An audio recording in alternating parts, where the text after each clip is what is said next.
Hello friends, welcome to our education studio. और आज करेंगे हम क्लास 10 का चैप्टर नंबर 12 एक्सरसाइज 12 का 12A का 11वां क्वेश्चन है।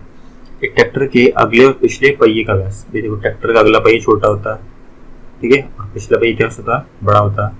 ठीक, ट्रैक्टर के अगले और पिछले पहियों के व्यास 80 सेंटीमीटर 2 मीटर है। अगले पहिए का व्यास कितना है हमारा, थोड़ा बड़ा बनाते हैं। अगले पहिए का इसका व्यास, पिछला पहिया होता है हमारा बड़ा और अगला पहिया थोड़ा सा क्या होता है, छोटा। तो अगले पहिए का व्यास दे रखा है 80, तो मतलब व्यास है, ठीक है, पूरा का पूरा। तो त्रिज्या कितनी निकल जाएगी इसकी हमारे यहाँ से, 40, ठीक, और ये 2 मीटर है। तो पिछले पहिए का जो व्यास 2 मीटर, त्रिज्या क्या आ जाएगी, 1 मीटर, ठीक है। तो ज्ञात कीजिए कि पिछले पहिए द्वारा उतनी दूरी तय करने में कितने चक्कर लगाने होंगे। इस पिछले पहिए द्वारा उतनी दूरी तय करने में कितने चक्कर लगाने होंगे जितनी दूरी अगला पहिया 1400 चक्करों में चक्कर लगाने में तय करता है। जितना पहिया, जो अगला वाला पहिया है ना, वो 1400 चक्कर लगाने में जितनी दूरी तय करता है उतनी दूरी के इसके चक्कर पूछे। सीधी बात ये पिछले वाले पहिए की, ठीक। तो लिखेंगे इसमें माना के लिए कुछ है ही नहीं, तो दे रखा।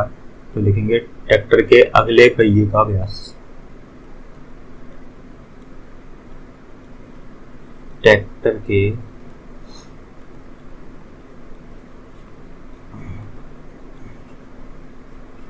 अगले पहिए, ट्रैक्टर के अगले पहिए का व्यास बराबर कितना हमारा 80 सेंटीमीटर दे रखा है, ठीक है।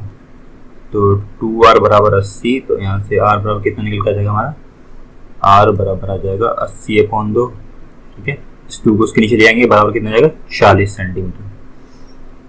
अब हमें अगला दे रखा है इसमें ट्रैक्टर के पिछले पहिए का व्यास।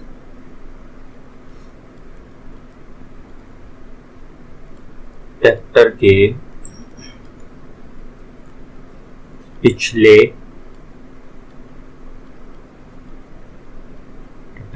पहिए का ट्रैक्टर के पिछले पहिए का व्यास बराबर, इसने दे रखा हमें 2 मीटर दे रखा है, मीटर में। तो दोनों को मतलब इसको सेंटीमीटर में चेंज कर लेंगे। सेंटीमीटर में चेंज करने के लिए क्या हो जाएगा 200, ठीक है, सेंटीमीटर।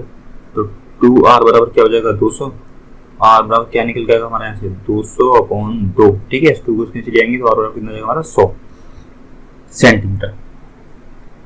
तो यहाँ से हमारी त्रिज्या निकल के आ गई। अब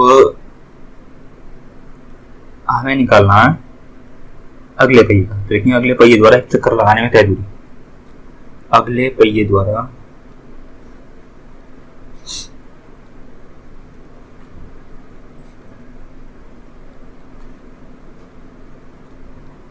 अगले पहिए द्वारा एक चक्कर लगाने में, अगले पहिए द्वारा एक चक्कर लगाने में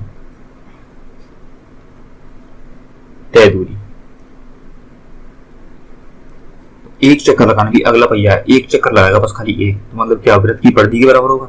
तो अगले पहिए द्वारा एक चक्कर लगाने में तय दूरी बराबर क्या होगा, वृत्त की परिधि, मतलब कि ट्रैक्टर के पहिए की परिधि, अगले पहिए की परिधि, अगले पहिए की परिधि, अगले पहिए की परिधि, ठीक है, इसके बराबर होगा। वृत्त की परिधि होती है 2πr, तो लिखेंगे 2πr 2 इंटू, और अगले पहिए का हमें कितना दे रखा है, ये तो 22/7 आ जाएगा इसका। r हमें दे रखा है कितना 40 निकल के आया हमारा। तो यहाँ से निकल के आएगा हमारा 2 दूनी 4 दूनी 8, 8 दूनी 16, 8 दूनी 16, 1760/7 सेंटीमीटर, ठीक है। तो अगला पहिया जो है एक चक्कर लगाने में इतनी दूरी तय करेगा, 1760/7 सेंटीमीटर। अब हम क्या करेंगे, अगले पहिए द्वारा 1400 चक्करों में तय की गई दूरी, अभी क्या है ना, जितनी दूरी अगला पहिया 1400 चक्कर लगाने तय करता है, 1400 चक्करों में अगले पहिए द्वारा तय की गई दूरी निकालेंगे। 1400, 1 मिनट, 1400 नहीं, लेकिन अगले पहिए द्वारा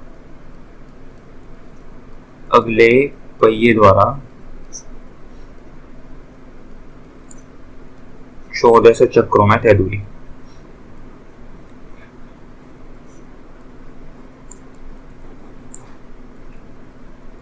अगले पहिए द्वारा 1400 चक्रों में तय दूरी बराबर कितना हो जाएगा हमारा? 1400। ठीक है, 1400 चक्कर है इंटू 1760 अपॉन कितना 7। तो 7 से काटेंगे कितना, 7 दूनी 14, 200 और गुणा करेंगे कितना हो जाएगा, 1 2 3 6 दूनी 12, 2 से लगे 1 और 7 दूनी 14 15, 2 एकम 2 और 1 3, 3,52,000। ठीक है, 3,52,000 सेंटीमीटर। तो 1400 चक्रों में अगला पहिया 3,52,000 सेंटीमीटर की दूरी तय करेगा। अब निकाल लेंगे पिछले पहिए की परिधि, मतलब पिछला पहिया एक चक्कर में जो दूरी तय करेगा उसे। तो निकालेंगे पिछले पहिए की परिधि।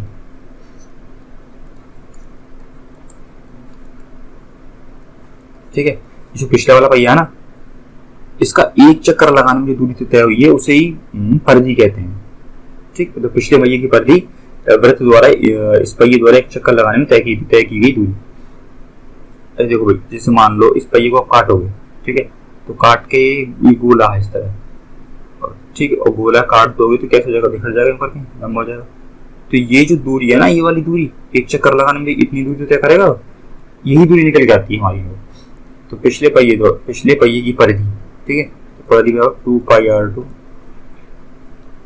इसे r1 मान लेंगे और इसे r2, ठीक है, यहाँ r1।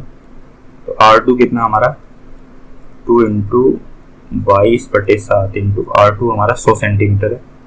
तो यहाँ से निकल जाएगा 4400 अपॉन 7 सेंटीमीटर। तो पिछला पहिया एक चक्कर में 4400/7 सेंटीमीटर की दूरी तय करता है। अभी थोड़ा सा और बचा है, तो इस पूरे को मैं रेज कर देता हूँ। ठीक, तो पिछले पहिए के चक्करों की संख्या इसने हमसे पूछा। पिछले पहिए के चक्करों की संख्या,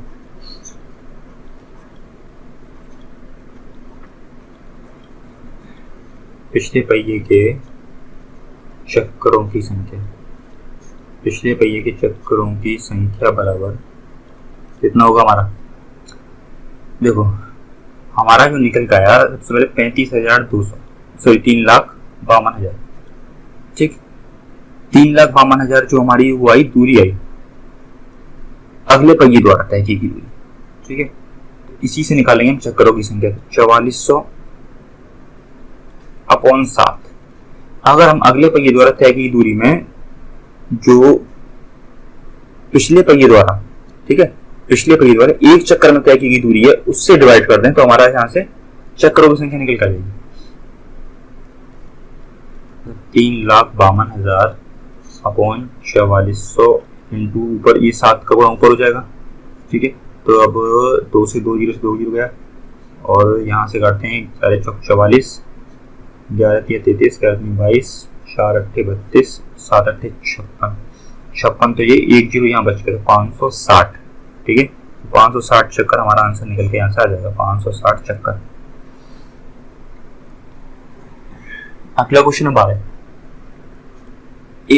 उस वृत्त का व्यास ज्ञात कीजिए जिसका क्षेत्रफल 20 सेंटीमीटर और 48 सेंटीमीटर व्यास वाले दो वृत्तों के क्षेत्रफलों के बराबर है।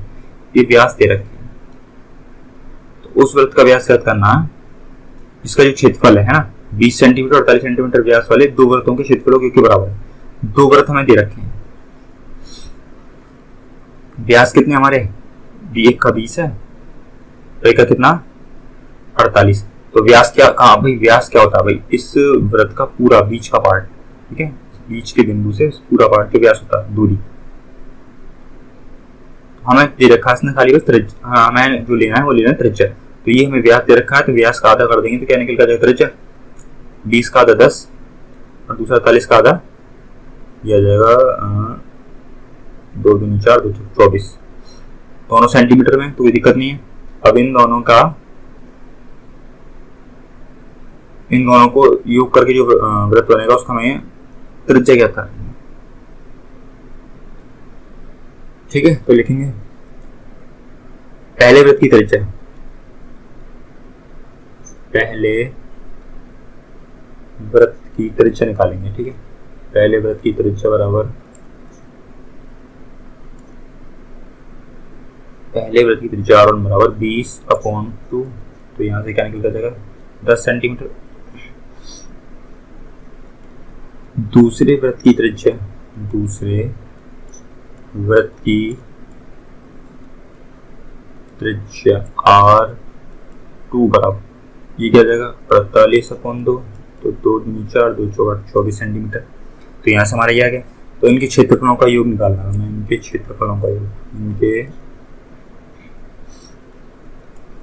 क्षेत्रफलों का योग, इनके क्षेत्रफलों का योग। तो पाई R1 square plus pi R2 का होल स्क्वायर। तो यहाँ से क्या निकल के आएगा, अभी पाई ले लेंगे कॉमन, R1 कितना हमारा 10 का होल स्क्वायर प्लस R2 कितना है 24, इस 24 का होल स्क्वायर। तो यहाँ से क्या निकल के आएगा, पाई तो ऐसे ही रहेगा 10 24 का 576। तो अब यहाँ से आएगा पाई ब्रैकेट में 676। तो यहाँ से निकल के क्या आ जाएगा 676 पाई आ जाएगा। ठीक है, और लेकिन हाँ चलो ठीक है 676 पाई आ गया। तो इन दोनों क्षेत्रफलों का योग आ गया 676 पाई सेंटीमीटर। हमें उस वृत्त का व्यास ज्ञात करना है। ठीक, तो लिखेंगे नए वृत्त का क्षेत्रफल बराबर, नए वृत्त का क्षेत्रफल बराबर कितना होगा पाई R स्क्वायर। देखो भाई इसने हमें दे रखा है, इन दोनों जो दे रखा है 20 सेंटीमीटर 48 सेंटीमीटर व्यास वाले दो वृत्तों के क्षेत्रफलों के योग के बराबर है।